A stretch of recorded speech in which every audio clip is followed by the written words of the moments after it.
આ આંકડાશાસ્ત્રમાં મધ્યક શોધવા માટે આપણે પદ વિચલનની રીતે મધ્યક શોધીશું. અહીં વર્ગ મોટા હોય એટલે સહેલામાં સહેલી રીત છે મધ્યક શોધવા માટે પદ વિચલનની રીત. બાકીની રીતે મધ્યક શોધી શકાય, પણ ઓછામાં ઓછી ભૂલ થવાની સંભાવના રહે એવી આ મધ્યક શોધવાની રીત છે, જેનું નામ છે પદ વિચલનની રીત. મોટા વર્ગ છે અને સહેલામાં સહેલી રીત એ પદ વિચલનની છે. ધ્યાનથી આપણે આ રીત જોઈશું અને એક પણ માર્ક ન જાય એટલા માટે આ બરાબર ધ્યાનથી જોઈએ. પદ વિચલનની રીતમાં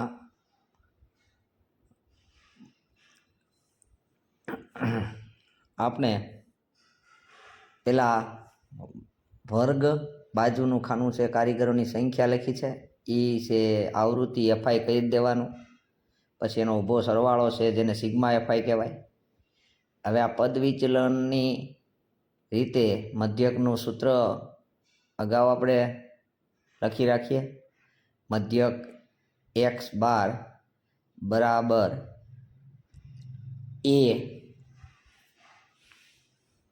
પ્લસ સિગ્મા એફઆઈ યુઆઈ છેદમાં સિગ્મા એફઆઈ ગુણ્યા એચ. હવે આ માટેની આપણને આ સૂત્ર લખ્યા પછી ખબર પડે કે આપણે કઈ વસ્તુની આપણે જરૂર પડશે. પહેલાં તો મધ્યકમાં એ શોધવા માટે અહીંયા મધ્ય કિંમતનું ખાનું બનાવવાનું. આ મધ્ય કિંમતને એક્સઆઈ નામ આપીએ છીએ અને અહીંયા જરૂર ખાલી આપણે એ મેળવવા માટે મધ્યકની જ છે, મધ્ય કિંમતની છે, એટલે પહેલા વર્ગની જ આપણે જુદી રીતે થોડુંક જોઈશું કે જેની અંદર પહેલા 500 થી 520ની મધ્ય કિંમત શોધવાની. એટલે 500 ને 520નો સરવાળો કરવાનો. સરવાળો કરીને બે આપણે ભાગી રાખવાના, ઉર્ધ્વસીમા વત્તા અધ્વસીમા ભાગ્યા 2, જેથી પહેલા વર્ગની 500 ને 520નો સરવાળો કેટલો થાય? 1020 ને એના અડધા એટલે 510. નો ખ્યાલ આવતો હોય તો આપણે જોઈએ 500 ઉર્ધ્વસીમા 500 અધ્વસીમા 520 ઉર્ધ્વસીમા 1020 ભાગ્યા 2, 5 દુ 10 બરાબર. અને ઉપરથી પાછા 20 સુધારો એટલે 2 એકુ 2 એટલે 10 અથવા 10 દુ 20 510 થાય. આને આપણે શું નામ આપી દેવાનું? પહેલી મધ્ય કિંમત હોય ને ધારેલો મધ્યક એ આપણે મધ્યક ધાર લીધો એ. ખરેખર તો આ દાખલામાં અગાઉથી જ આપણને એક ખબર પડી જાય કે મધ્યક કેટલો આવશે. તો જુઓ, જો 5 વર્ગ છે એમાં 2 ઉપર કાઢી નાખો, 2 નીચે કાઢી નાખો, તો વચ્ચેનો કયો થાય? 540 થી 560. એટલે આપણો મધ્યક ક્યાં આવશે અગાઉથી જવાબ નક્કી કરી થઈ જશે. અહીંયા હવે આપણે શેની જરૂર પડશે? યુઆઈની. યુઆઈને કહેવાય એક્સઆઈ માઇનસ એ ભાગ્યા એચ. અને ન ખબર ખાલી યુઆઈ મૂકી દેવાનું. એફઆઈ યુઆઈ માટે યુઆઈની જરૂર પડશે. યુઆઈમાં બધાને ખ્યાલ છે 0થી શરૂઆત કરવાની. 0 થી 1 2 3 4 સીધા લખી નાખવાના. અને આ રીતે લખી શકાય. યુઆઈ 0 પહેલામાં મૂકી દેવાનો, પછી ક્રમમાં એકડા જ લખવાના છે. 1 2 3 4 જેટલા સુધી જવાતું એ વર્ગની સામે એટલે સુધી. હવે એફઆઈ અને બીજું ખાનું આવશે છેલ્લું લાસ્ટ, એફઆઈ યુઆઈનો ગુણાકાર કરવો પડશે. એટલે એ લખશું એફઆઈ યુઆઈ. તો આ મધ્યક આવશે એના જો આપણને નક્કી કરી નાખીએ વચ્ચેનો જે વર્ગ છે એનો જવાબ આપણને ખબર પડી જાય કે આ મધ્યક આમાંથી જ આવશે. 540 560ની વચ્ચે જ આવશે. એટલે જવાબ આવે ત્યારે મેળવી લેવાનું કે આપણી ભૂલ નથી ને. હવે એફઆઈ કિંમત યુઆઈની મેળવવા માટે એફઆઈ અને યુઆઈનો ગુણાકાર, એફઆઈ ગુણ્યા યુઆઈ કરતી વખતે ધ્યાન રાખવાનું, ઘણા ભૂલ કરી હતી. 12 પહેલા ખાનામાં 0 છે યુઆઈમાં, એટલે એનો ગુણાકાર એફઆઈયુઆઈનો 0 જ આવે. પણ ઘણા ભૂલમાં લખી નાખે 12 × 0 એટલે 12. એટલે આ ખાસ ધ્યાન રાખજો. એટલે એફઆઈયુઆઈ પહેલું 12 × 0 થશે. એફઆઈયુઆઈ ગુણ્યા પછી h લઈ લેશું. હવે 12 × 0 એટલે 0. ભૂલ ન થાય. 12 × 0 ગણાય 12 + 0 કહીને 12 મૂકી દેશ. એફઆઈયુઆઈનો ગુણાકાર છે 12 × 0 એટલે 0. હંમેશા 0 જ આવશે બધાય દાખલામાં, કાંઈ વિચારવાનું જ નહીં. 0 મૂકેલો છે એટલે પેલું એફઆઈયુઆઈ 0 આવશે. હવે 14 એકુ 14 આવશે. એટલે આપણે 14 એકુ 14 મૂકીએ અહીંયા. પછી છે પછીના વર્ગમાં આ વાંકડામાં ભૂલ ન થાય એટલે એ પ્રમાણે 2 0 મૂક્યા. પછી 8 દુ 16, 6 તેરી 18 અને 10 ચોક 40. હવે એનો સરવાળો એફઆઈયુઆઈનો એટલે સિગ્મા એફઆઈયુઆઈ. સિગ્મા એફઆઈયુઆઈ માં ભૂલ ન થાય ખાસ સરવાળામાં, નકર ત્યાંથી દાખલો ખોટો પડશે. સરવાળો કરી દેવાનો. 6 ને 4 10 ને 8 18 એટલે સિગ્મા એફઆઈયુઆઈ 18નો આંકડો આવશે. 6 ને 4 10, 10 ને 18નો આંકડો. વિદ્યાર્થી 1 ને 1 2 3 4 અને 4 8 એટલે 88 થશે સિગ્મા એફઆઈયુઆઈ કુલ 88. હવે આ કિંમત બધી આપણે લઈ લઈ. પહેલાં કેટલી મેળવી? બધા સૂત્રમાં જે કિંમત છે એની કિંમત આપણે ધારેલો મધ્યક પેલો 510. સિગ્મા એફઆઈયુઆઈ બરાબર 88, સિગ્મા એફઆઈ બરાબર 50 અને h બરાબર આ વર્ગ લંબાઈ છે. તો આમ ખાસ ધ્યાન રાખવાનું કે કોઈ આ બધા વર્ગની લંબાઈ હરખી છે. 520માંથી 500 બાદ કરવાનું. ઉધ્ધ્વ સીમામાંથી અધઃ સીમા બાદ કરવાની એટલે વર્ગ લંબાઈ 20.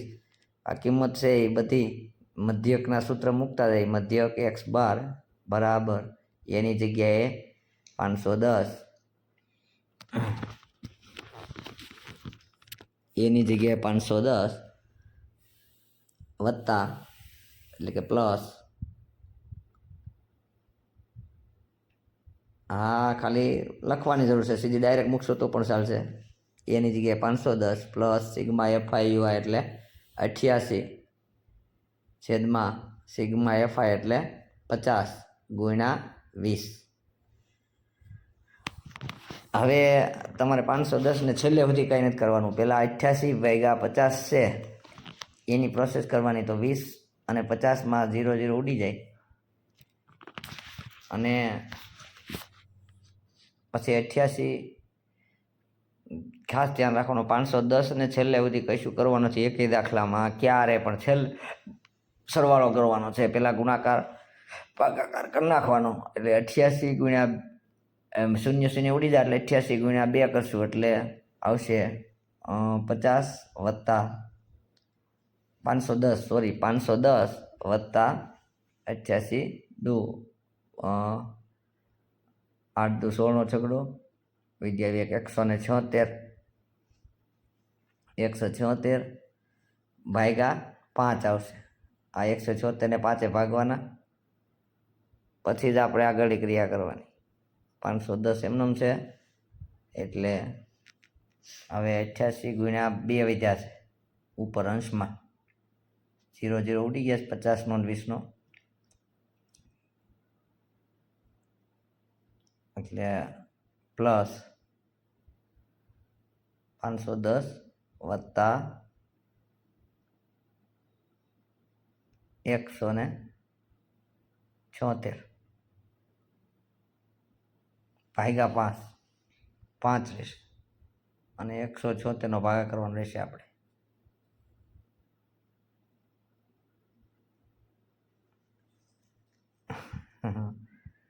શું કર્યું? આ સાઉન્ડ છે કુછ બોલી પૂરી કરી નથી પણ તું પાછળ હું કર્યું દીકરી આવે છે.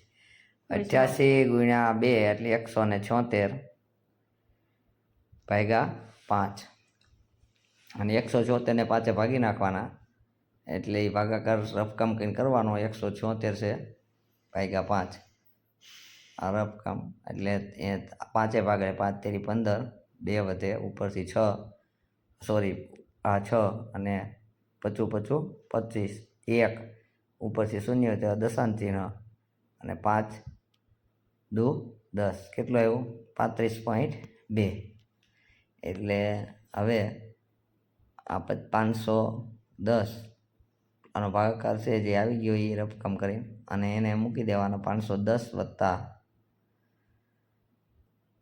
35.2 અને પછી એનો સરવાળો કરવાનો 510 ને 35.2નો છેલ્લે લાસ્ટમાં પહેલાં જ કીધું છેલ્લે સુધી 510 ને કાંઈ નહીં કરવાનું એટલે 510 વત્તા 35.2 35.2નો સરવાળો કરીએ એટલે જવાબ આવશે એવું લાગે તો સરવાળો કઈ રીતે કરવો ભૂલ ન થાય 510 પોઈન્ટ કાંઈ નથી પણ આમ 35.2 આવી રીતે લખવાના પોઈન્ટ પછી કાંઈ નથી 0 મૂકવાનો અને સરવાળામાં ખાસ ધ્યાન રાખવાનું જો આડાવડું થઈ જાય ઘણા આ ભૂલ કરીને આડાવડું કરી નાખે 35.2 લખવાનું બદલે આમ કંઈને આવી રીતે લખે છે દાખલા તરીકે 35 આમ લખે ને 0.2 લખે ને પછી બાદબાકી કરવા જાઓ એટલે આપણો જવાબ ખોટો પડે એટલા માટે ખાસ ધ્યાન રાખવું એટલે 510ની 35.2 આવે તો આવી રીતે લખવા 35.2 અને ઉપર પોઈન્ટ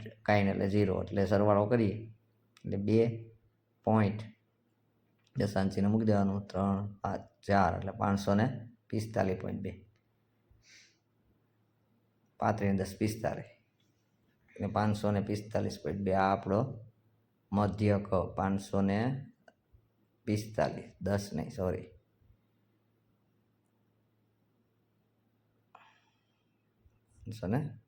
સરવાળો કર્યો 545.2 મધ્યક ચેક કરી લેવાનું આપણે જો કીધું હતું વચ્ચેના ખાનામાં છે કે નહીં જો 500 ને અને વાહ્યા દૈનિક વેતનમાં છે પાછળ લખવાનું રૂપિયા આ રીતે હાવ સહેલામાં સહેલો દાખલો FIUI પદ વિચરણ લીધે 4 માર્ક્સનો છે કે 3 માર્ક્સમાં પૂછાય 545 જો આપણે જોઈ લઈએ 540 560ની વચ્ચે આવ્યો પહેલાં જ કીધું હતું કે આપણો જવાબ આની વચ્ચે ન જ હશે એટલે ચેક કરી લેવાનું એટલે આપણી ભૂલ હોય તો પકડાય છે તો આવી રીતે પદ વિચરણ ખાસ